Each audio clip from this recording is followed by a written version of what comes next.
Hello everyone and welcome to our channel holistic facts. आज के इस टॉपिक में हम बायोडाइवर्सिटी हॉटस्पॉट्स के बारे में देखेंगे। तो वैसे तो ये टॉपिक सारे ही कॉम्पिटिटिव एग्जाम्स के पॉइंट ऑफ व्यू से इम्पॉर्टेंट है, बट स्पेशली यूपीएससी के लिए कॉन्सेप्चुअल क्लैरिटी होना आपके लिए ज़रूरी है। तो बायोडाइवर्सिटी क्या होती है?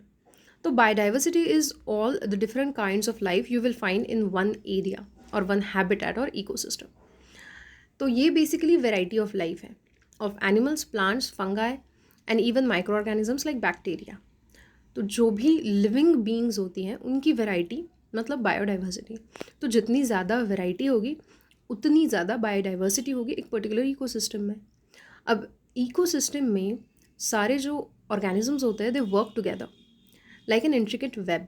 अब हम जानते हैं, हमने फूड चेन्स के बारे में तो पढ़ा ही है, तो ये फूड चेन्स भी एक दूसरे से कनेक्टेड होती हैं, इंटरलिंक्ड होती है। जैसे कि इस इमेज से को ऑब्जर्व करके आप समझ जाएंगे।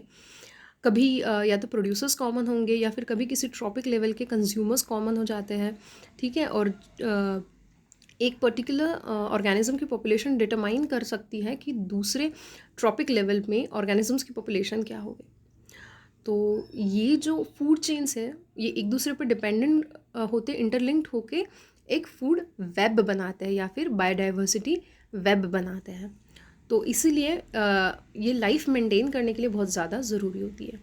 बायोडाइवर्सिटी सपोर्ट करता है everything that we depend on: food, clean water, medicine and shelter.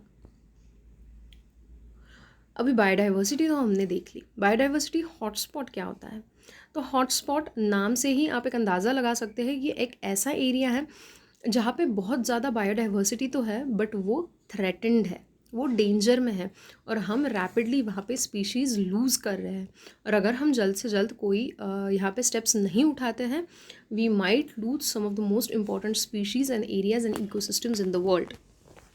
तो 3/4 of the land-based environment and roughly 66% of the ocean environment have been significantly altered so far human actions की वजह से, and this is throughout the land surface on the earth। अब उसमें से भी बहुत ज़्यादा important areas हम चूज़ करके उनके protection में बहुत तेज़ी लाने की कोशिश करते हैं जब हम उन्हें बायोडाइवर्सिटी हॉटस्पॉट डिजिग्नेट करते हैं।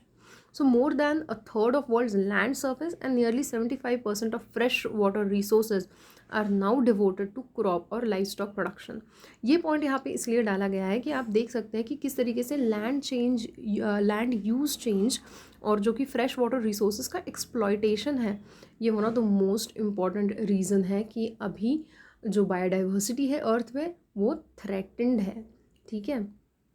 किसी भी तरीके का, किसी भी रिसोर्सेज का अगर हम एक्सट्रीम यूज़ करते हैं तो it will not be good for humans as well as other animals और प्लांट्स।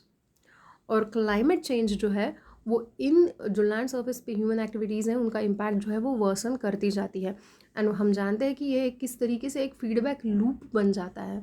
हम चीज़ों को एक्सप्लॉइट करते जाते हैं जिससे क्लाइमेट बदलते जाता है और क्लाइमेट चेंज की वजह से चीज़ें और ख़राब होती जाती है। तो humans have overfished the ocean, forest clear कर दिए, डिफॉरेस्टेशन बहुत किया है, पोल्यूटेड और water sources and created climate crisis. इसलिए अब ज़रूरी है इन्हें मेंटेन करना। अब कौन सा एरिया बायोडाइवर्सिटी हॉटस्पॉट है ये आप कैसे डिटरमाइन करेंगे? तो ये बायोलॉजिकली रिच एरियाज होते हैं, at the same time these are deeply threatened. अब थ्रेटेंड का मतलब तो हम जानते हैं कि यहाँ पे रैपिड स्पीशीज़ लॉस हो रहा है, हैबिटेट लॉस हो रहा है।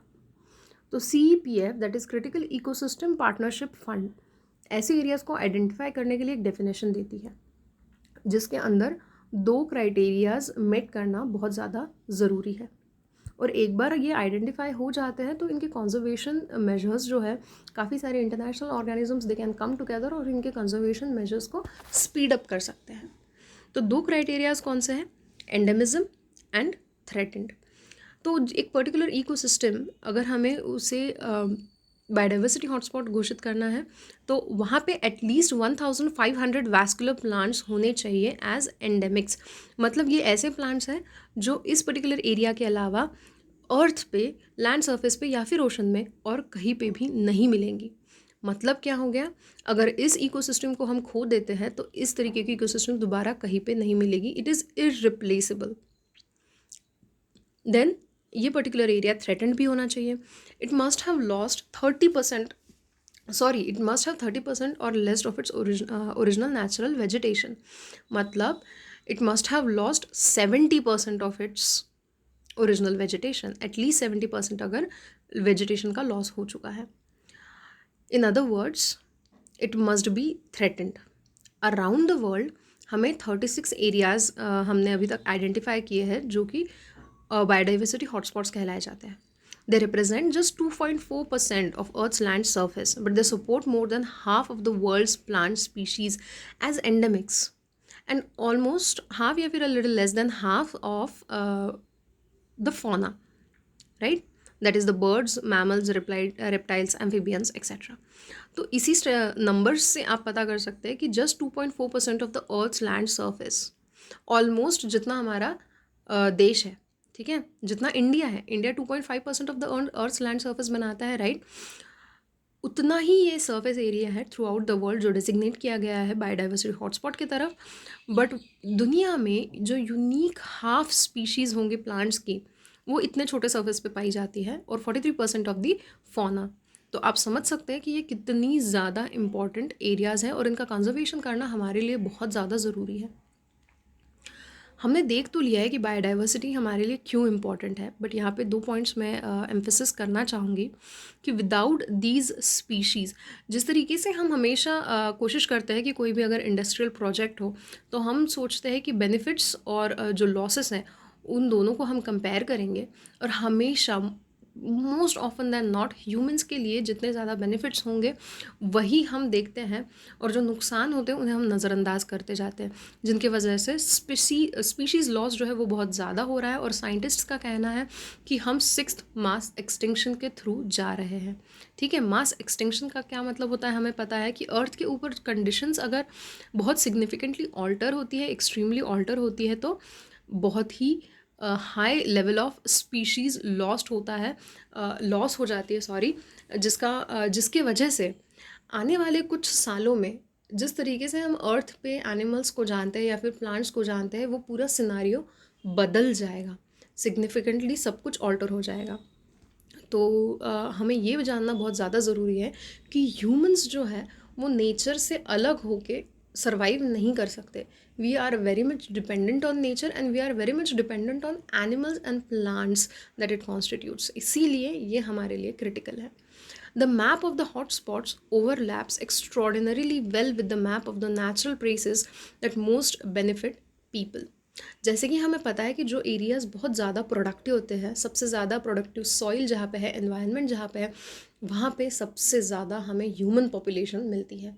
ठीक है, जैसे कि हम देख सकते हैं कि इक्वेटोरियल रीजन्स, इक्वेटोरियल लाइन जहाँ जहाँ से पास करती है वहाँ पे पॉपुलेशन डेंसिटी काफ़ी हाई होती है, जैसे कि Indonesia, right? South east Asia में पॉपुलेशन डेंसिटी उन एरियाज़ में काफ़ी हाई है. अदर देन दैट काफ़ी सारे जो होते हैं मिनरल्स हो गए, गैसेस हो गए, ठीक है, या फिर एग्रीकल्चरल लैंड हो गया, ये सारा हमें प्रोडक्टिव प्लेसेस पे मिलती है जो कि हमारे बायोडाइवर्सिटी हॉटस्पॉट्स हैं. तो ये जो है इस मैप में आप देख सकते हैं कि वर्ल्ड में जितने भी बायोडाइवर्सिटी हॉटस्पॉट है उन्हें यहाँ पे दिखाया गया है. तो अब जैसे कि लैंड सरफेस पे हॉटस्पॉट्स तो है ही, बट आप देख सकते हैं कि ओशंस में भी, ठीक है, हॉटस्पॉट्स को जो है डेजिग्नेट किया गया है, जैसे कि पोलिनेशिया, माइक्रोनेशिया, पैसिफिक आइलैंड्स में है, सॉरी पैसिफिक ओशन में है. ठीक है, तो ये one of the biggest biodiversity hotspot हम बोल सकते हैं. ये भी याद रखें, ओशन पे भी और लैंड सरफेस पे भी है, राइट? और हर एक कॉन्टिनेंट पे है अदर देन अंटार्कटिक ऑब्वियसली. वहाँ पे वेजिटेशन या फिर जो वाइल्ड लाइफ है या फिर in general support to life है वो काफ़ी कम है. इंडिया में अगर हम देखें तो इंडिया 4 बायोडाइवर्सिटी हॉटस्पॉट्स का हिस्सा है. ठीक है, क्योंकि बायोडाइवर्सिटी हॉटस्पॉट्स जो होते हैं वो पॉलिटिकल बॉर्डर्स के हिसाब से डिजिग्नेट नहीं किए जाते हैं, उन्हें इकोलॉजिकल बॉर्डर्स के हिसाब से डिजिग्नेट किया जाता है. तो 4 हॉटस्पॉट्स जिनका हम हिस्सा है वो है the Himalayas, the Indo Burma region, the western Ghats and the Sunda land. सबसे पहले आइए देखते हैं हिमालयाज के बारे में. It includes the entire Indian Himalayan region and of Pakistan, Tibet, Nepal, Bhutan, China and Myanmar. Forest types इनमें है tropical rain forest and tropical deciduous forest. अब हम ये भी जानते हैं कि वर्ल्ड में जो रेन फॉरेस्ट होते हैं उन्हीं की प्रोडक्टिविटी लैंड सरफेस पे सबसे ज़्यादा होती है। फिर यहाँ पे जो एनिमल्स है, अभी देखिए जैसे मैंने बोला था कि रट्टू चीज़ें बहुत ज़्यादा यूपीएससी नहीं पूछता है, बट कुछ एनिमल्स और कुछ जो कि rain types sorry forest types है, ये पता होना आपको ज़रूरी है। कभी मैच द पेयर्स में पूछे जा सकते हैं, राइट। और कुछ ही होते हैं जो सिर्फ इम्पॉर्टेंट होते हैं, जो काफ़ी ज़्यादा न्यूज़ में रहते हैं, या फिर जो काफ़ी ज़्यादा वल्नरेबल हैं, या फिर जो रिप्रेजेंट करते हैं एक पर्टिकुलर हैबिटेट को। तो यहाँ पे जो नाम डाले गए हैं वो है याक, ठीक है। हिमालयन रीजन में याक बहुत ही ज़्यादा फेमस है, हम जानते हैं।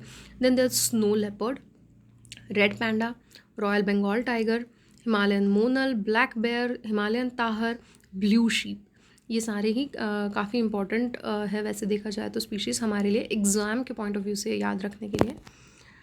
तो यहाँ पे मैंने इमेजेस डाली है स्नो लेपर्ड और याक की। अगर आपको कोई चीज़ याद रखनी है ना, तो सबसे बेस्ट होता है उन चीज़ों को विजुअलाइज़ करना। तो अगर आपको पता नहीं है इनमें से कोई एक पर्टिकुलर एनिमल कैसा दिखता है या फिर प्लांट कैसा दिखता है, तो इट्स ऑलवेज़ गुड कि आप उन्हें गूगल पे एक बार देख ले, तो ये आपके दिमाग में फिट हो जाएंगे। Then there's second Indo-Burma region. It includes entire northeastern India except Assam and Andaman group of islands. Myanmar, Thailand, Vietnam, Laos, Cambodia and southern China. तो ये याद रखें, इंडो बर्मा में असम नहीं आता है, ठीक है। इंडो बर्मा हॉटस्पॉट रीजन में असम नहीं आता है। ये एक इम्पॉर्टेंट है क्योंकि एक्सेप्शंस या फिर कोई एक्सट्रीम चीज़ें जो है वो याद रखना बहुत ज़्यादा आसान भी होता है, ज़रूरी भी होता है, क्योंकि फिर वैसे ही क्वेश्चंस पूछे जाते हैं। Then a wide variety of ecosystem is represented in this hotspot, including mixed wet evergreen, dry evergreen, deciduous and mountain forests, ठीक है। अब देख सकते हैं कितनी सारी कंट्रीज़ को इसने स्पैन किया हुआ है और हर तरीके का वेजिटेशन यहाँ पे मिलता है, जैसे कि fishing cat, giant ibis, Mekong giant, cat fish, red headed vulture and white rumped vulture. Vultures हमारे लिए काफ़ी इंपॉर्टेंट होते हैं, हमारे इकोसिस्टम को क्लीन करते हैं वो, ठीक है। वो वन ऑफ द टॉप के कार्निवोर्स होते हैं, तो इनके बारे में इनका नाम थोड़े बहुत बस दिमाग में हल्के से रखिए, ज़रूरी नहीं है रटना बिल्कुल ही। यहाँ पे जायंट इबिस की फ़ोटो आपको दिखेगी, ये जो बर्ड है। And then there's fishing cat. Fishing cat हमारे यहाँ एक और जगह पे मिलता है जो कि है राइट सुंदरबन। सुंदरबन में मार्शी एरियाज़ हैं और वहाँ पे फिशिंग कैट्स भी मिलते हैं, और वहाँ पे रॉयल बंगाल टाइगर्स जो होते हैं वो भी पानी में हंट कर सकते हैं, ये वहाँ की खासियत है। खैर कभी हम पूरा टॉपिक कवर करेंगे वो भी। फिर हम आते हैं सुंडा लैंड की तरफ। सुंडा land includes Nicobar group of islands and Indonesia, Malaysia, Singapore, Brunei and Philippines. और यहाँ पे मैनग्रूव फॉरेस्ट, पीट swamp forest, tropical rain forest और माउंटेन फॉरेस्ट मिलते हैं। अब ये तो हम समझ सकते हैं कि इस एरिया की प्रोडक्टिविटी ऑलमोस्ट सबसे ज़्यादा है, ठीक है, क्योंकि सुंडा लैंड्स के थ्रू ही हमारा इक्वेटोरियल लाइन भी पास होती है, तो यहाँ पे रेन कॉन्स्टेंटली होती रहती है, बहुत ज़्यादा बारिश होती है और प्रोडक्टिविटी भी हाई है। और यहाँ पे बहुत ही यूनिक और बहुत ही ब्यूटीफुल स्पीशीज़ हमें देखने को मिलती हैं प्लांट्स में वगैरह। जैसे कि हम देखें तो रैफ्लेशिया, डिटेरो कार्प्स है। अब डिटेरो कार्प्स ये बहुत ज़्यादा नोन नाम नहीं है तो इनकी फ़ोटो मैंने नहीं डाली है, बट रैफ्लेशिया ये बोला जाता है इसको वर्ल्ड का सबसे बड़ा फ्लावर इस प्लांट का होता है। प्लांट ये सबसे बड़ा नहीं है, बट इसका फ्लावर वर्ल्ड में बाकी फ्लावर से सबसे बड़ा होता है। तो ये जो आप ऑरेंजिश रेडिश फ्लावर देख रहे हैं यहाँ पे, दिस इज़ रैफ्लेशिया। फिर हम ऑर्किड्स की तरफ आते हैं। Orchids one of the most beautiful flowers माने जाते हैं, राइट। देन देयर इज जावन हॉक ईगल एंड जावनीज लैपविंग। और ये जो दूसरी फ़ोटो है वो है जावन हॉक ईगल। आप देख सकते हैं कितना ब्यूटीफुल बर्ड है ये। बहुत बायोडाइवर्सिटी रिच एरिया है सुंडा लैंड्स। फिर हम आते हैं वेस्टर्न घाट्स और श्रीलंका की तरफ। तो जो वेस्टर्न घाट्स, एंटायर वेस्टर्न घाट चेन है हमारे यहाँ गुजरात से लेके तमिलनाडु तक, ठीक है, ये सारी इसमें इंक्लूडेड है, प्लस श्रीलंका। तो यहाँ पे भी अलग अलग तरीके के फॉरेस्ट हमें मिलेंगे, deciduous forest, mountain rain forest, moist deciduous forest etcetera. तो यहाँ पे भी आप समझ सकते हैं कि वेजिटेशन और इकोसिस्टम कितनी डाइवर्स होगी। यहाँ के ये एनिमल्स जितने मैंने नाम दिए हैं 5, ये काफ़ी ज़्यादा इंपॉर्टेंट है। इसके अलावा न्यूज़ में भी इनके कुछ ना कुछ एनिमल्स हमेशा आते रहते हैं एक आध बार, बट ये तो कॉन्स्टेंटली ही होते हैं। जैसे कि नीलगिरी ताहर है, Indian gaur, lion tail macaque, Asian elephant, Nilgiri langur. Nilgiri tahr हम जानते हैं ये स्टेट एनिमल है तमिलनाडु का। यहाँ पे हमने उसकी फ़ोटो दी है, ठीक है, नीलगिरी ताहर। फिर आता है इंडियन गौर, ठीक है, कैटल स्पीशीज़ लगती है ये एक वाइल्ड स्पीशीज़ है। और फिर हम आते हैं लायन टेल्ड मकाओ, ये लायन टेल्ड मकाओ की फ़ोटो है। जितना ज़्यादा विजुलाइज करेंगे उतना ज़्यादा आपको याद हो पाएगा। अब हमें देखना है कि इन चीज़ों को ये जो पर्टिकुलर एरियाज़ हैं उन्हें सबसे ज़्यादा थ्रेट किस चीज़ की वजह से है। वैसे देखा जाए तो सारी ही ह्यूमंस एक्टिविटीज़ जो होती है वो किसी ना किसी तरीके से एनवायरनमेंट को हार्म करती है जब हम उन्हें एक्सट्रीम करते हैं। बट फिर भी अगर आपको कभी आंसर लिखना पड़ा तो कुछ चीज़ें जो आप टिप ऑफ द टंग पे होने चाहिए, जैसे कि है agricultural pollution, land use change. अब एग्रीकल्चर और land use they go hand in hand obviously, right. हम कभी मोनोक्रॉपिंग करने लग जाते हैं जिसकी वजह से बायोडाइवर्सिटी को हम आर्टिफिशियली बहुत ज़्यादा ऑल्टर कर देते हैं। मोनोक्रॉपिंग मतलब एक जगह पे प्लांटेशंस करना, ठीक है, सिंगल प्लांट लगाना, जबकि हम जानते हैं फॉरेस्ट्स हमेशा डाइवर्स होते हैं। अदर देन दैट एग्रीकल्चर में जब हम बहुत ज़्यादा पेस्टिसाइड्स यूज़ करते हैं, बहुत ज़्यादा फर्टिलाइजर्स यूज़ करते हैं, तो जो एग्रीकल्चरल रन ऑफ होता है वो हमारी बायोडाइवर्सिटी के लिए बहुत ज़्यादा डेंजरस बन जाता है। वो ह्यूमंस के लिए डायरेक्टली डेंजरस भी होता है एज वेल एज बाकी फ्लोरा और फौना के लिए। Then there is air pollution, इसके बारे में तो एक्सप्लेन करने की ज़रूरत नहीं है। Climate change, industrial activities. अब हम ये ज़रूर जानते हैं कि जो बड़ी बड़ी इंडस्ट्रीज़ होती है वो मोस्टली टाउन्स के बाहर होती है या फिर सिटी के बाहर आउटस्कर्ट्स पे होती है। ऐसा क्यों होता है? क्योंकि इंडस्ट्रियल एफ्लुएंट्स जो होते हैं वो बहुत ज़्यादा उनमें केमिकल्स होते हैं। आप उन्हें ट्रीट भी कर ले अगर, तो भी वो ह्यूमन कंजम्पशन के लिए हमेशा ही ठीक नहीं होते हैं, इसलिए हम उन्हें आउटस्कर्ट्स पे रखते हैं। तो अगर ह्यूमंस के लिए डायरेक्टली अच्छे नहीं है, ये किसी भी तरीके के लाइफ फॉर्म के लिए अच्छे नहीं होते हैं और इनके वजह से बहुत ही ज़्यादा असर पड़ता है बायोडाइवर्सिटी पे। Then there is over fishing. Over fishing तो बस एग्जाम्पल हो गया। ह्यूमंस हर एक चीज़ में ओवर ही करते हैं। हम अभी ओवर एग्रीकल्चर कर रहे हैं, मीट इंडस्ट्रीज़ ओवर प्रोडक्शन कर रही है जिनकी वजह से पानी हम बहुत ज़्यादा यूज़ करते हैं, मीथेन बहुत ज़्यादा प्रोड्यूस कर देते हैं। जो फ़िशिंग हॉटस्पॉट्स है हमारे यहाँ पे, जहाँ पे फ़िशिंग बहुत ज़्यादा प्रोडक्टिव माना जाता है, बहुत ज़्यादा फ़िशिंग हो सकता है, उन एरियाज़ में भी अभी हमने इतना ओवर एक्सप्लॉइट कर दिया है कि अभी फ़िशरीज़ इंडस्ट्री भी काफ़ी जगह पे थ्रेटेंड है। देन डिफॉरेस्टेशन तो सबसे बड़ा कॉज है ही। और एक चीज़ जो यहाँ पे एक्सप्लिसिटली नहीं मैंने मेंशन की है बट याद रखनी है आपको, जो क्लाइमेट चेंज होता है, क्लाइमेट चेंज की वजह से कुछ एरियाज़ ओवरली ड्राई हो रहा है, कुछ ओवरली वेट हो रहे हैं।